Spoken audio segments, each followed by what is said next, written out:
देखिए, जब आज ये कह रहे हैं कि लगभग 1700-1800 एकड़ ज़मीन जिस पे 86 बस्ती या उससे ज़्यादा बस्तियां बसी हुई हैं और इसको उन्होंने 2005 में उस तथाकथित लीज से बाहर कर दिया था जो टाटा के पास थी, जो इसका मतलब था कि वो टाटा की नहीं थी, तभी ना आप बाहर कर दिए।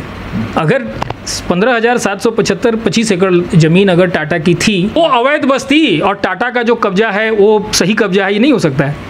अगर 86 बस्तियां अवैध हैं तो टाटा का जो कब्जा है वो भी अवैध है। मामला लगभग अब एक ऐसी जगह पर आ गया है कि अब इस पार या उस पार होना है। अगर सरकार नहीं करेगी तो सरकार की बहुत फजीयत होने वाली है अब, ठीक है। और सरकार ने कुछ भी ऐसा किया जो टाटा के फेवर में है तब उनको बहुत दिक्कत होगी। अगले चुनाव में तो सच में बहुत दिक्कत होगी इसमें तो कोई, क्योंकि अब ये एकदम सीधा सीधी लग रहा है कि जिस सरकार को यहाँ के लोगों ने आदिवासियों के हितों की रक्षा के लिए चुना, वो सरकार जब से आई है तब से आदिवासियों के हितों की रक्षा नहीं कर रही है, लेकिन कॉरपोरेट के हितों की रक्षा वो जरूर कर रही है। 100 सालों से एक सैटेलाइट टाउन है इंडिया का। सैटेलाइट टाउन मतलब एक ऐसा टाउन जिस पे हिंदुस्तान का कानून, हिंदुस्तान का संविधान और हिंदुस्तान की व्यवस्थाएं लागू नहीं होती है। ये बिल्कुल गैर कानूनी व्यवस्था है। जैसे मैंने कहा कि डीसी टाटा के लीज एरिया में खुद कहते हैं कि हम ये टाटा के घर में रहते हैं। कैसे रहते हैं आप घर में?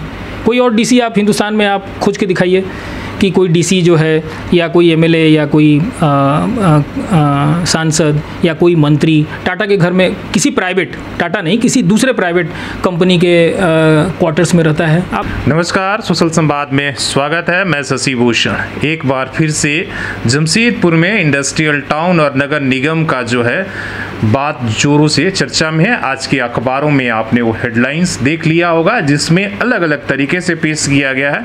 किसी ने कहा कि फिर से जो लीज से बाहर हुई थी बस्तियां उनको शामिल करके इंडस्ट्रियल टाउन बनाया जाएगा, ऐसा सरकार का निर्देश है। तो किसी ने कहा कि इंडस्ट्रियल टाउन बनने से जो है कहीं ना कहीं जो सब लीज से बाहर हुए हैं उन्हें जो है फिर से शामिल करके नागरिक सुविधाएं भी उपलब्ध कराई जाएगी, इस तरीके की बात है। लेकिन इसके पीछे क्या है, हम उन बातों को समझेंगे। क्या यहाँ के लोगों के लिए खुशी की बात है कि क्या उन्हें सबलीज में शामिल कर लिया जाएगा तो उन्हें जो हक की लड़ाई थी वो मिल जाएगा?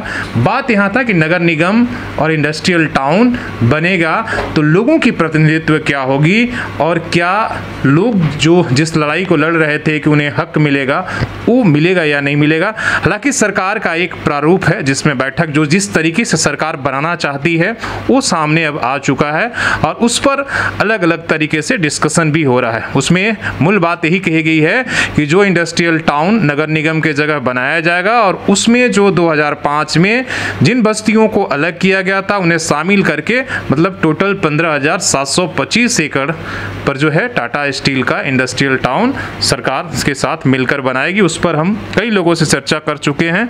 आज हमारी बात हो रही है सुप्रीम कोर्ट के अधिवक्ता सोशल एक्टिविस्ट अखिलेश श्रीवास्तव जी से, जिससे आपने देखा पहले भी हम कई बार इस मुद्दों को लेकर काफ़ी गंभीर चर्चा कर चुके हैं और उसके फायदे और नुकसान पर भी बात हो चुकी है। इसलिए फिर से हम इस मुद्दे को बेहतर तरीके से समझते हैं तो इनसे हम बातचीत करेंगे। सबसे पहले बातचीत करने के लिए सर आपका स्वागत है। आपका भी स्वागत है। जो खबरें छपी हैं और आप उस रिपोर्ट को भी देख लिए होंगे, समझ लिए हैं, तो क्या इससे खुशी किया जाएगी फिर से 2005 में जो लोग अलग हुए थे उनको सबलीज में शामिल कर लिया जाएगा और कंपनी की सुविधा मिलने लगेगी, या कहीं कुछ और है इस खबरों के पीछे या इस रिपोर्ट में?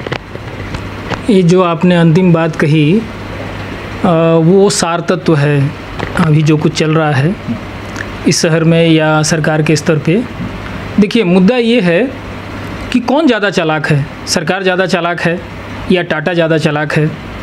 दोनों में से कौन किसके साथ चालाकी कर रहा है, या फिर ये दोनों मिलके सरकार और टाटा ये चालाकी कर रहे हैं यहाँ के लोगों के साथ?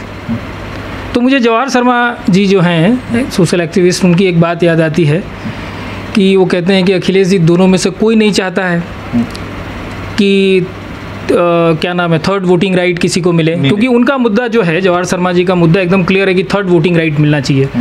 अब वो नगर निगम बनेगा या ये इंडस्ट्रियल टाउन बनेगा या कुछ भी बने, उनका सिर्फ इतना कहना है कि थर्ड वोटिंग राइट एक संवैधानिक अधिकार है तो मिलना चाहिए, और वो बिल्कुल सही है।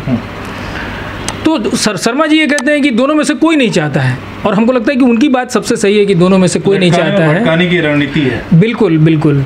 देखिए, जब आज ये कह रहे हैं कि लगभग 1700-1800 एकड़ ज़मीन जिस पे 86 बस्ती या उससे ज़्यादा बस्तियां बसी हुई हैं, और इसको उन्होंने 2005 में उस तथाकथित लीज से बाहर कर दिया था जो टाटा के पास थी, जो इसका मतलब था कि वो टाटा की नहीं थी, तभी ना आप बाहर कर दिए।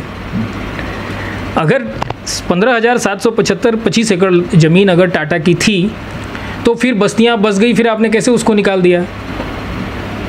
निकालने का मतलब ही है कि आपने एडमिट कर लिया 2005 में कि 15,725 एकड़ ज़मीन जो है वो लीज ज़मीन नहीं है, क्योंकि लीज जिसका है आपको लीज टर्मिनेट करना पड़ेगा। टर्मिनेट करने का प्रोसेस है, मतलब ऐसा नहीं कि आप एक डॉक्यूमेंटेशन कर दिए और लीज टर्मिनेट हो गया। लीज टर्मिनेट करने के लिए आपको जाना पड़ता है कोर्ट। तो 2005 में ये लोग तो कोर्ट नहीं गए, 1984 में भी ये लोग कोर्ट नहीं गए, तो बिना कोर्ट गए सारा कुछ कर लिया। मतलब ये कि जो कुछ भी हुआ 1984 में या 2005 में, जो हम पहले भी कह चुके हैं कि ये बिल्कुल गैरकानूनी बात है। तो अब चूँकि मामला लगभग अब एक ऐसी जगह पर आ गया है कि अब इस पार या उस पार होना है। अगर सरकार नहीं करेगी तो सरकार की बहुत फजीयत होने वाली है अब, ठीक है। और सरकार ने कुछ भी ऐसा किया जो टाटा के फेवर में है, तब उनको बहुत दिक्कत होगी। अगले चुनाव में तो सच में बहुत दिक्कत होगी इसमें तो कोई, क्योंकि अब ये एकदम सीधा सीधी लग रहा है कि जिस सरकार को यहाँ के लोगों ने आदिवासियों के हितों की रक्षा के लिए चुना, वो सरकार जब से आई है तब से आदिवासियों के हितों की रक्षा नहीं कर रही है, लेकिन कॉरपोरेट के हितों की रक्षा वो जरूर कर रही है। ये इस देश का सबसे बड़ा कानून कौन सा है? संविधान है। संविधान के बाहर जाके आप कुछ कर ही नहीं सकते हैं। आप कुछ करेंगे तो कोर्ट जो है उसको नल एंड वाइड डिक्लेयर कर देगी। तो चाहे सरकार करे या टाटा का कोई डिमांड हो, मैंने सुना है उस रिपोर्ट में ही है कि टाटा ने कोई CA फाइल करके रखा है या कोई SLP फाइल करके रखी है सुप्रीम कोर्ट में।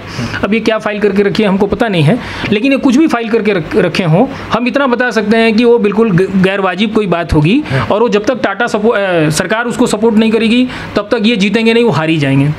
इसीलिए इसमें देखिए कॉम्प्रोमाइज़ की बात है, जिसमें सरकार जैसे एक तरह से इनको आग्रह कर रही है कि आप SLP ले लीजिए, अब वापस ले लीजिए। अरे भाई, उस SLP में क्या है जो सरकार के खिलाफ जाएगा? और उसमें भी आग्रह है कि मतलब 2005 से जो बाहर किए उसको लीज में आप शामिल करें। बिल्कुल, और नागरिक सुविधा एकदम हास्यास्पद बात है। कोई भी ऐसा मतलब पिटीशन नहीं होगा टाटा का जो ये हारेगी नहीं अदालतों में। ये तभी जीतेगी या तो जब कोई गलत फैसला हो इसके फेवर में, गलत तरीके से फैसला हो, मतलब संविधान के खिलाफ जाके, कानून के खिलाफ जाके, या सरकार के जो वहाँ एडवोकेट्स हैं वो कोनाइव कर जाएं इनके एडवोकेट्स के साथ। अभी तक टाटा ने यही किया है। टाटा के फेवर में जितने फैसले हैं, मैंने बहुत सारे फैसले पढ़े हैं, उसमें यही हुआ है कि सरकार की तरफ से जो एडवोकेट्स खड़े हैं वो वहाँ पर सीधा सीधी कोनाइव करते हुए नजर आते हैं हमको उस आदेश को पढ़ने से। तो बुनियादी बात से शुरू करते हैं कि संविधान क्या कहता है। ठीक है, संविधान के बियॉन्ड ना सरकार जा सकती है, ना हम जा सकते हैं, मतलब लोग भी नहीं जा सकते हैं, और संविधान के बियॉन्ड टाटा भी नहीं जा सकती है। तो संविधान क्या कहता है, तो हम आपको सबसे पहले एक आर्टिकल 294 है वो हम आपको पढ़ते हैं शॉर्ट में, फिर समझाते हैं कि उसका मतलब क्या है। कि succession to property, assets, rights and liabilities and obligations in certain cases, ये क्या कहता है, हम एक पैरा केवल पढ़ते हैं, समझ में आ जाएगा। As from the commencement of this constitution all properties and assets which immediately before such commencement were vested in his majesty, in his majesty का मतलब जो अंग्रेजों की क्या नाम है, जो वाइसराय हुआ करते थे वो his majesty थे, his majesty for the purposes of the government of Dominion of India, Dominion of India के वो हेड होते थे, and all properties and assets which immediately before such commencement were vested in his majesty for the purpose of government of each governor's province. Governance province थे, जैसे बंगाल था, undivided Bengal जिसमें बिहार, झारखंड सब थे। Shall vest respectively in the union and the corresponding stand. मतलब ये कहता है कि उस समय जो वाइसराय और गवर्नर्स थे उनके नाम पे जो ज़मीनें थी या जो एसेट्स एंड प्रॉपर्टीज़ थी इस देश में, स्वतंत्रता के बाद जो हिज मैजेस्टी थे उनका सारा का सारा प्रॉपर्टी, एसेट्स एंड प्रॉपर्टीज़ जो है वो केंद्र सरकार के पास चली गई, और गवर्नर के पास जो एसेट्स एंड प्रॉपर्टीज़ थी वो सारा का सारा राज्य सरकारों के पास चली आई। तो बिल्कुल क्लियर हो गया कि अब उसको सीधा ले आते हैं ज़मीन पे, कि जो ज़मीनें हिज मैजेस्टी की थी वो केंद्र सरकार की हो गई, जो ज़मीनें गवर्नर्स की थी वो सरकार की होगी, ठीक, राज्य सरकारों की होगी। तो अब आप समझिए कि जो ज़मीनें अंग्रेज़ों के ज़माने में सरकारों के पास थी, वो संविधान बनने के बाद 1950 के बाद उन राज्य सरकारों के पास और केंद्र सरकार के पास चली गई। अब एक बात ध्यान दीजिए कि सरकारें जो हैं, चाहे केंद्र सरकार हो या राज्य सरकार हो, वो इस देश की जो पब्लिक प्रॉपर्टीज़ हैं इंक्लूडिंग लैंड, उसकी वो मालिक नहीं होती हैं, वो ट्रस्टी होती हैं। मैंने दूसरे संदर्भ में भी कहा है कि ट्रस्टी का मतलब क्या होता है। ट्रस्टी जो हैं उस प्रॉपर्टी को बेच नहीं सकते हैं। इसीलिए आप देखेंगे कि सरकारें जो हैं शेयर्स बेचती हैं, जो सरकारी कंपनियां हैं उसके शेयर्स बेचती हैं क्योंकि उस ट्रांसफरेबल है, लेकिन ज़मीनें नहीं बेचती हैं। ज़मीन को लीज करती हैं किसी ज़रूरत के लिए, अगर उसको देना होगा किसी प्राइवेट पार्टी को या किसी दूसरी को। मान लीजिए एक सरकार दूसरे सरकार को देती है, केंद्र सरकार राज्य सरकार को देती है, एक राज्य सरकार दूसरे राज्य सरकार को देती है, तो लीज करते हैं उसको। ये लोग बेचते नहीं हैं, बेच सकते नहीं हैं क्योंकि वो ट्रस्टी हैं। तो अब आप देखिए कि जो ज़मीनें थी उस समय वो सब इनके पास चली गई, राज्य सरकारों के पास और केंद्र सरकार के पास। तो टाटा में जो ज़मीन थी जिसको अंग्रेज़ों ने लिया था, वो तो राज्य सरकार की ज़मीन, गवर्नर की ज़मीन तो नहीं थी। वो जब गवर्नर की ज़मीन नहीं थी, यानी कि कलकत्ते में जो बैठे हुए थे गवर्नर, उनकी ज़मीन नहीं थी, तो ये कौन सी ज़मीन थी? मैंने कहा है कि ये ज़मीन लैंड एक्विजिशन एक्ट 1894 के तहत लिया गया, और दो कारण से लिया गया, फैक्ट्री बनाने के लिए और पब्लिक पर्पस के लिए। यहाँ फिर सरकार जो है एक ट्रस्टी बनती है। जैसे वो पब्लिक प्रॉपर्टी के लिए, पब्लिक लैंड के लिए जो आर्टिकल 294 जो मैंने अभी पढ़ा, 294 के तहत उनके पास आया, उसकी भी ट्रस्टी हैं। और जो ज़मीन उन्होंने अक्वायर किया या अंग्रेज़ों ने अक्वायर किया 1994 में 1894 एक्ट के तहत 1909 से लेके 1919 के बीच में सारे लैंड 15,725 जिसका जिक्र इसमें आया है, वो अक्वायर कर लिया तो सरकार उसकी ट्रस्टी हो गई, और उसका दो ही उपयोग करना था, या तो फैक्ट्री बनानी थी या उसके पब्लिक इंटरेस्ट में उसको यूज़ करने थे। अब आप बताइए कि जब आप 294 में जो ज़मीनें आपको मिली, आप उसका नेचर चेंज कर सकते हैं? नहीं कर सकते हैं। आप कोई कानून बना के आप उसको कह सकते हैं कि हम उसके मालिक हो गए, हम उसके ट्रस्टी नहीं हैं? नहीं कर सकते हैं। आपको ट्रस्टी ही रहना है। सरकार जब तक इस संविधान के तहत बनती रहेगी, उन सारी एसेट्स एंड प्रॉपर्टीज़ की सरकार केवल ट्रस्टी होगी, मालिक नहीं हो सकती है। सिमिलरली जब तक ज़मीनें जो अक्वायर की गई हैं लैंड एक्विजिशन एक्ट के तहत, 1894 का जो एक्ट है उसके तहत, जब तक वो ज़मीनें उसी फॉर्म में हैं, वो उसके सरकार उसकी ट्रस्टी ही रहेगी। जिनके पास है उनको उस जिस पर्पज़ के लिए दिया गया उस पर्पज़ के लिए इस्तेमाल करना पड़ेगा, उसको हम बदल नहीं सकते हैं। इसलिए 1950 में जो बिहार लैंड रिफॉर्म्स एक्ट बना, जिसमें बिहार सरकार ने कहा कि हम इस ज़मीन को ले लिए हैं, वो बिल्कुल गलत व्यवस्था है। मैंने फिर कहा कि 1984 में, 1983 में और 1972 में इन्होंने लैंड रिफॉर्म्स एक्ट में जो चेंज किया, उसके तहत कहा कि टाटा की ज़मींदारी ख़त्म हो गई। अरे ज़मींदारी तो थी ही नहीं। 1956 के बाद हिंदुस्तान में कौन सी ज़मींदारी रही? और ज़मींदारी होती थी इंडिविजुअल्स की। टाटा की ज़मींदारी क्या होता है? लेकिन मैंने देखा है 1986-87 तक जब वहाँ धरना में हम लोग बैठे थे खुशबू नगर के मसले पर, हमने देखा है कि इनकी एक ज़मींदारी ऑफिस चलती थी डीसी ऑफिस में, और हम लोग बड़ा हैरान होते थे कि भाई कौन सा कानून, कौन सा संविधान चल रहा है इस हिंदुस्तान में कि टाटा की ज़मींदारी ऑफिस चलती थी। ज़मींदारी मतलब इंडिविजुअल की ज़मींदारी, राजा महाराजों की ज़मींदारी हम लोग सुने हैं, किसी कंपनी की ज़मींदारी की तो कोई बात ही नहीं थी, लेकिन इनकी ज़मींदारी यहाँ चली। उसी ज़मींदारी को नेताओं ने कहा कि हम इनकी ज़मींदारी ख़त्म करके हम इस ज़मीन को ले लिए, और फिर 84 में उसको ये लोग लीज़ बना देते हैं, और फिर 2005 में उसको लीज़ बना देते हैं, रिन्यूअल 2005 में रिन्यूअल कर देते हैं। तो लीज़ आप जिस ज़मीन को, जो ज़मीन आपकी है नहीं, जिस ज़मीन के आप ट्रस्टी हैं, तो पूरी ज़िंदगी जब तक ये संविधान रहेगा, जब तक सरकारें बनती रहेगी, तब तक आप ट्रस्टी रहेंगे, आप उसका नेचर बदल नहीं सकते हैं। इसलिए जमशेदपुर के ज़मीन का नेचर नहीं बदला। वो 2005 में साबित भी हुआ कि जब आपने कुछ हटा दिया, ज़मीनें जो बस्तियों में तब्दील हो गई हैं, जो 86 बस्तियों में 1700 जिसको अवैध कब्जा, वो अवैध कब्जा तो है, इसमें कोई डाउट नहीं, क्योंकि 14,000 एकड़ ज़मीन पर टाटा का अवैध कब्जा है, और जो दूसरे लोग बस्तियों में बस गए हैं, जो आदिवासी नहीं हैं, जिनका अपना लैंड वो नहीं है, वो भी अवैध कब्जा है। तो पूरा का पूरा 15,000 कानून तो एक होना चाहिए, जब इधर कंपनी के लिए भी वही होना चाहिए या फिर उनकी, इसलिए वो अवैध बस्ती और टाटा का जो कब्जा है वो सही कब्जा है, ये नहीं हो सकता है। अगर 86 बस्तियां अवैध हैं तो टाटा का जो कब्जा है वो भी अवैध है। तो जैसे ही आप इन 86 बस्तियों को इसके अंदर में ले आएंगे, टाटा के अंदर में, तो ये फिर शेड्यूल एरिया बन जाएगा। तो शेड्यूल एरिया में कैसे बनेगा इंडस्ट्रियल टाउन? ना इंडस्ट्रियल टाउन बनेगा, ना आपका नगर निगम बनेगा। अब टाटा जो है, जो चाह रही थी कि उसके कंट्रोल में, कमांड एरिया में जो ज़मीन है, मैंने जो गैर कानूनी उसके नियंत्रण में है, इलीगल, उसमें वो चाह रही थी कि इसको बंद बना दिया जाए। सरकार को मालूम है कि बना नहीं सकती है, क्योंकि अगर कोई चीज़ को सरकार की ही बात मान लेगी, सरकार कह रही है कि लीज है, तो लीज है तब तो टाटा का हो गया ना। तब तो टाटा के अंदर में जो हम जाएं, अगर उसकी ज़मीन के अंदर में जाएंगे तो हम तो क्रिमिनल ट्रेसपैसर हो जाएंगे, टाटा मेरे खिलाफ केस कर देगी। उस हिसाब से तो यहाँ जितने लोग हैं, डीसी का घर क्रिमिनल ट्रेसपैस है, क्योंकि टाटा ने उसको घर दिया। टाटा डीसी कैसे रहेगा? टाटा के सब लीज पे कार्यालय बने हुए हैं। बहुत सारे एमएलए साहब हमारे जो क्या नाम है, सरजू राय जी हैं, मैंने उनको पूछा था कि आप कैसे रहते, आप जिस घरवा में रहते हैं उस घर को क्या मानते हैं, टाटा का घर मानते हैं कि सरकारी घर मानते हैं? तो उन्होंने कहा, बहुत स्पष्ट उन्होंने कहा, और लोग तो जवाब नहीं देंगे, उन्होंने बहुत हमको स्पष्ट कहा कि वो तो टाटा ही ने अलॉट किया है, टाटा ही से अलॉट करवाना पड़ा है, उन्होंने स्पष्ट कहा। तो अब बताइए कि सरकार एक विधायक जो है वो टाटा के घर में कैसे रहेगा, किस कानून के तहत? हमारे जो यहाँ के सांसद है वो भी रहते हैं, उनका एक अपना घर है, एक दिल्ली में उनको घर मिला हुआ है, उसके बाद उनको टाटा में जमशेदपुर में एक घर मिला हुआ है। 21 कानून के तहत मिला हुआ है, आप बताइए। रघुवर दास जी, न तो वो मुख्यमंत्री रहे ना एमएलए रहे, उनके पास घर है, किस कानून के तहत उनको वो घर मिला हुआ है? ऐसे तमाम जो आप पुराने नए जो एमएलए और एमपीज हैं जिनको घर मिला हुआ है टाटा से, और जाके सरकार से पूछिए कि भाई आपने कोई कानून बनाया है, कोई क्राइटेरिया है?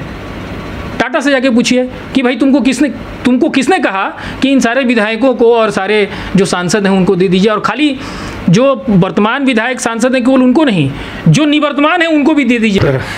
आपके सवाल तो हो गया ज़मीन और कानून की, आपने बड़ी बारीकी से समझाया, लेकिन हम सवाल आते हैं जो प्रारूप तैयार हुआ है, जो एक तरह से जो सरकार और टाटा ने मिलकर तैयार किया है इंडस्ट्रियल टाउन का, जिसमें जो ये बातें हो रही हैं कि मतलब 2 तरह के बॉडीज़ बनेंगे, एक जो है स्टैट्यूटरी बॉडी रहेगा, एक जो है आपके जो कंपनी और तमाम चीज़ों का मामले देखेंगे, इस्टेब्लिशमेंट कानून जो है, म्युनिसिपल सर्विसेज और क्या क्या उन्होंने बनाया है, शायद आपने देखा आज पेपरों में भी छपा। इसका क्या मतलब हुआ? देखिए, ये जो हमारे, जैसे मैं आपको एक बात बताता हूँ, हिंदुस्तान में स्वतंत्रता के बाद से हम लोगों ने अमेरिका को फॉलो किया। अमेरिका में जो स्कीम्स फेल हुए उसी स्कीम्स को हम लोगों ने यहाँ भारत में लागू किया। जिसको फेल होना था अमेरिका में फेल हुआ तो यहाँ भी फेल हुआ। हम लोग पूरा का पूरा अमेरिका का पिछलग्गू रहे।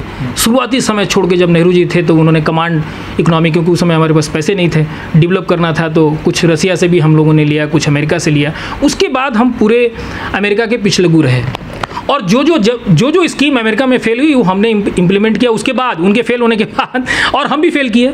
लेकिन इस दौरान ये हुआ है कि हमने ब्यूरोक्रेट्स की एक बहुत बड़ी तादाद जो है हिंदुस्तान में खड़ी कर ली, हम लोगों ने कर लिया। इसमें 90% जो ब्यूरोक्रेट्स हैं उनका हिंदुस्तान के किसी काम के लिए ज़रूरत नहीं है। इनको एक झटके में इनको नौकरी से निकाल देना चाहिए।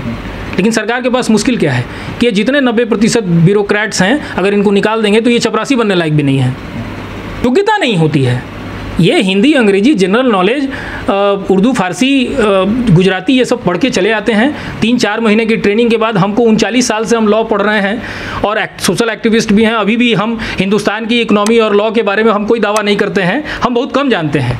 लेकिन इनको 3 महीने के बाद इनको पूरा हिंदुस्तान समझ में आ जाता है, कोई जिला चलाने लगता है, कोई अनुमंडल चलाने लगता है।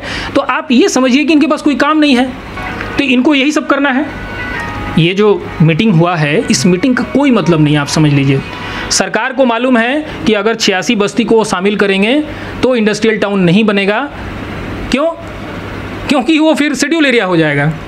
तो शेड्यूल एरिया में आप कैसे बनाइएगा? ना आप म्यूनिसिपल कॉर्पोरेशन बना सकते हैं, ना आप ये बना सकते हैं। सरकार को मालूम है कि ये बनना नहीं है।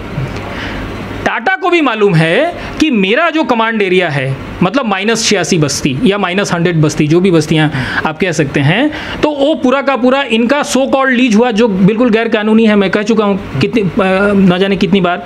तो उनके प्राइवेट लैंड पे, जिसको वो अपना कहते हैं सरकार की मदद से, प्राइवेट लैंड पर तो इंडस्ट्रियल टाउन कैसे बन ही नहीं सकता है। कैसे बनेगा?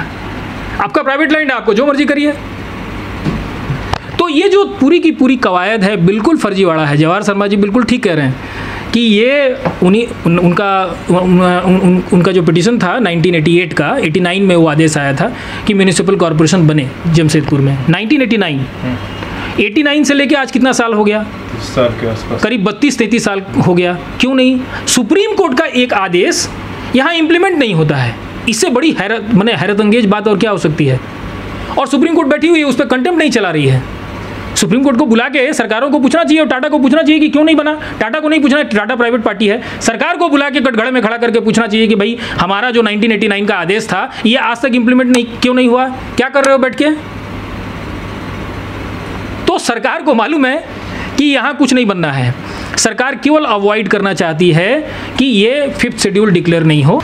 नहीं, सवाल तो फिर वही आता है ना कि अगर हम शेड्यूल 5 की अगर बात कर रहे हैं, लेकिन आज जो व्यवस्था है, टाउन बस चुका है, इतनी बड़ी आबादी हो चुकी है, 3 जो है यहाँ पर म्युनिसिपल कॉरपोरेशन नहीं बोल सकते, लेकिन जो भी उन्होंने व्यवस्था बनाया है, जेएनएसी, एमएनएसी और ये बनाकर चलाया जा रही, चले 2 जगह चुनाव की प्रक्रिया भी शुरू हो गई। खासकर जो बड़ी आबादी है, जो जमशेदपुर का मेन है, जो अभी जमशेदपुर नोटिफाइड एरिया जो सरकार के फंडों का जो है एक तरह से काम कर रही है फंडों पर, तो फिर यहाँ के जो इस शहर की जो आबादी है 10-15 लाख की जो जेएनएससी के अंतर्गत, उनका फिर क्या होगा? कौन डिसाइड करेगा? या तो इंडस्ट्रियल टाउन या तो नगर, कोई तो व्यवस्था बनाना होगा जो इनकी सुविधाओं को देगा। अगर नहीं बनता है तो बहुत सारे लाभों से वंचित हो जा रहे हैं। इसलिए कि आप देख रहे हैं कि सब जगह आपके पीएम आवास गरीबों के लिए बनना है, वो बन गए। बहुत सारी नागरिक सुविधाएं जो है केंद्र सरकार दे रही है, फंडिंग कर रही है, लेकिन यहाँ कुछ भी व्यवस्था नहीं है, इसलिए नहीं मिल पा रहा है। तो नुकसान तो कहीं ना कहीं आम जन को हो रहा है। देखिए, ये नुकसान तो होता रहेगा, मैं आपको बता रहा हूँ, क्योंकि जमशेदपुर पूरा पिछले 100 सालों से एक सैटेलाइट टाउन है इंडिया का। सैटेलाइट टाउन मतलब एक ऐसा टाउन जिस पे हिंदुस्तान का कानून, हिंदुस्तान का संविधान और हिंदुस्तान की व्यवस्थाएं लागू नहीं होती है। ये बिल्कुल गैर कानूनी व्यवस्था है। जैसे मैंने कहा कि डीसी टाटा के लीज एरिया में खुद कहते हैं कि हम ये टाटा के घर में रहते हैं। कैसे रहते हैं आप घर में? कोई और डीसी आप हिंदुस्तान में आप खोज के दिखाइए कि कोई डीसी जो है, या कोई एमएलए या कोई सांसद या कोई मंत्री टाटा के घर में, किसी प्राइवेट, टाटा नहीं, किसी दूसरे प्राइवेट कंपनी के क्वार्टर्स में रहता है, आप पूरे हिंदुस्तान में नहीं देख पाएंगे। अरे ये तो सरकारी लोग हैं, इनकी तो सरकारी व्यवस्था होनी चाहिए। ये जो जमशेदपुर में जो डीसी ऑफिस है, वो जमशेदपुर में क्यों है? ये तो अगर आप कह रहे हो कि टाटा का लीज है, तो टाटा का तो प्राइवेट लीज हो गया। फिर यहाँ पे तुम डीसी ऑफिस क्यों खोल के रखे हो? जाओ घाटशिला, जाओ पोटका, यहाँ पे क्यों? तो यहाँ पे क्या काम है? डीसी क्या काम करता है यहाँ पे? एसडीओ क्या काम करता है?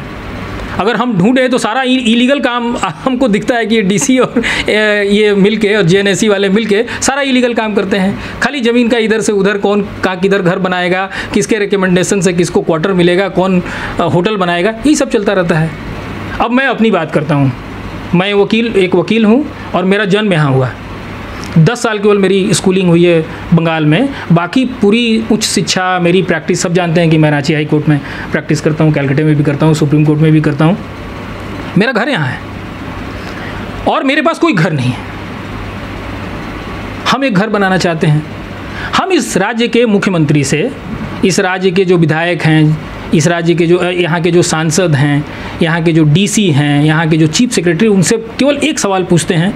अगर इस सवाल का वो जवाब दे दो तो फिर जमशेदपुर के सारी जो समस्याएं हैं, जमशेदपुर के बारे में जितनी मुश्किलें दिखती है वो सब सॉल्व हो जाएगा। बहुत सिंपल सवाल कि मैं एक घर बनाना चाहता हूँ, ये तो मेरा संवैधानिक अधिकार है। मैं इस जमशेदपुर में तो बस सकता हूँ, बसा हुआ हूँ, मैं यहाँ रहता हूँ, इस ऑफिस दफ्तर में बैठता हूँ। एक घर है मेरे भाई का, उसके साथ मैं अपने भाई के घर में रहता हूँ, मेरा अपना घर नहीं है, लेकिन मैं एक घर बनाना चाहता हूँ। हमको इसमें से कोई अथॉरिटी केवल इतनी बात बता दे कि जमशेदपुर में कोई एक अदद ज़मीन 2 कट्ठा हमको कहाँ मिलेगी अनडिस्प्यूटेड, जिसमें हम घर बना के रह सकें। हम किसान नहीं बनना चाहते हैं क्योंकि हम आदिवासी नहीं हैं। यहाँ जो खेतिहर हो सकते हैं वो केवल आदिवासी हैं, क्योंकि ये आदिवासी लैंड है, झारखंड है। हम बाहर से आए हैं, भले हम नहीं आए हैं, मेरे दादाजी आए हैं, तो 100 साल हो गया हमको झारखंड में रहते हुए, लेकिन फिर भी हम लोग यहाँ काश्तकार नहीं हो सकते हैं, क्योंकि हमारी काश्तकारी का दावा बिहार में है, झारखंड में नहीं है। लेकिन घर बनाने का तो हक है, ये तो संविधान कहता है। रहेंगे कहाँ? रोटी कपड़ा मकान बुनियादी ज़रूरत है। इन सारे अथॉरिटीज़ में से आप पूछ के हमको बता दीजिए कि जमशेदपुर में हमको 1-2 कट्ठे की अदद ज़मीन कहाँ मिलेगी जहाँ मैं अपना घर बना सकता हूँ। जिस दिन आप इस सवाल का जवाब ढूंढ लेंगे, जमशेदपुर का जो कोडंडरम है कि क्या हो सकता है, क्या नहीं हो सकता है, कब होगा, कैसे होगा, ये जो सालों से चल रही है, मैंने केवल जवाहर शर्मा के आदेश को ही हम पकड़े तो करीब 32 साल हो गया। ये समस्या तो और पहले से है, 1984 या उसके और पहले जाइए। तो ये इस जमशेदपुर में संवैधानिक व्यवस्था, किसी भी तरह की संवैधानिक व्यवस्था या कानूनी व्यवस्था कैसे बहाल होगी, इसका जवाब आपको सिर्फ इस एक छोटे से सवाल के जवाब से मिल जाएगा कि कोई अथॉरिटी अगर आपको देता है तो फिर लौट कर हम वही आते हैं कि तो फिर रास्ता क्या होगा, इसलिए कि इतनी बड़ी आबादी है, टाउन ऑलरेडी बस चुका है, लाखों लोग यहाँ पर रह रहे हैं, तो कोई तो व्यवस्था बनानी होगी जिससे कि लोगों का अधिकारों का रक्षा हो।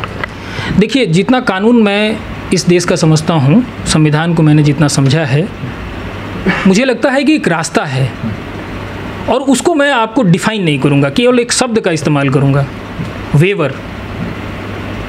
एक शब्द है वेवर, उसके आधार पे यहाँ का जो पूरा का पूरा नियोजन है, माने एक संवैधानिक व्यवस्था कैसे बनेगी, वो शायद इस एक वर्ड वेवर पर टिका हुआ है। लेकिन सवाल ये है कि कोई करना चाहे तब तो, कोई सलाह दे तब तो। अभी तक तो मैंने ये सब सुना नहीं किसी से। जो यहाँ के एजी हैं, जिनको एडवोकेट, जो मतलब सरकार के सलाहकार हैं, वो तो पहले टाटा के वकील रहे और टाटा के फेवर में आदेश दिलवाने के लिए किसी हद तक जाने के लिए तैयार रहते थे कोर्ट में। एक मसले में, टायो के मसले में जब मेरी जीत हो गई तो अगले 2 रिट की हियरिंग नहीं हो, उसके लिए वो मेरा फेसबुक का प्रोफाइल पढ़ने लगे कि देखिए ये जुडिशरी का क्रिटिसिज्म करते हैं, इनकी बात ना सुना चाहिए। तो मैंने हंस के कोर्ट को कहा कि मैं कोई लिटिगेंट थोड़ी हूँ, मैं तो वकील हूँ। अगर कोई मेरे खिलाफ कुछ करना चाहता है तो कंटेम्प्ट का पिटीशन फाइल करे किसी अदालत में, हम जवाब देंगे कि हम क्या करते हैं और क्या नहीं करते हैं, क्या लिखते हैं नहीं लिखते हैं। तो आप समझिए कि इस तरह के लोग अगर ईजी बन जाएं, इस तरह के लोग अगर सरकार के सलाहकार बन जाएं, तो जाहिर बात है कि इस तरह की समस्याओं का तो कोई समाधान मिलना नहीं, वो यही चलता रहेगा। ये पूरा राउंड एंड स्पाइरल होता रहेगा, राउंड चलते चलते स्पाइरल हो जाएगा। लेकिन इसका कोई संवैधानिक या कोई कानूनी हल निकलेगा नहीं, क्योंकि ये निकालना नहीं चाहते हैं। चलिए, बहुत बहुत धन्यवाद। हालांकि हम जितनी बार इस उम्मीद से कि कंक्लूजन पर पहुँचे और जितनी बार सरकार भी तमाम कोशिशें करने लगती है और करती है, लेकिन इतना आसान रास्ता दिखता नहीं। अगर जब कानूनी दाव पेच की हम बात करने लगते हैं तो उसमें जगह जगह कहीं ना कहीं वो कमी दिखती है और बिना उसके पूरा किए हुए, चाहे उसकी समस्या का समाधान ढूंढे, रास्ता निकालना इतना आसान नहीं दिख रहा है। हालांकि हम ज़रूर खबरों से और हेडलाइन से थोड़ी देर के लिए ज़रूर खुश हो जाते हैं, लेकिन फिर जो है समस्या आकर वहीं अटक जाती है और बीच में जो है यहाँ की जनता लटकते रहती है और सरकार और कंपनी तमाम लोग लटकाने भटकाने का काम करते रहते हैं। तो अपने सहयोगी सी एस राममूर्ति के साथ मैं शशि भूषण, सोशल संवाद न्यूज़, झारखंड।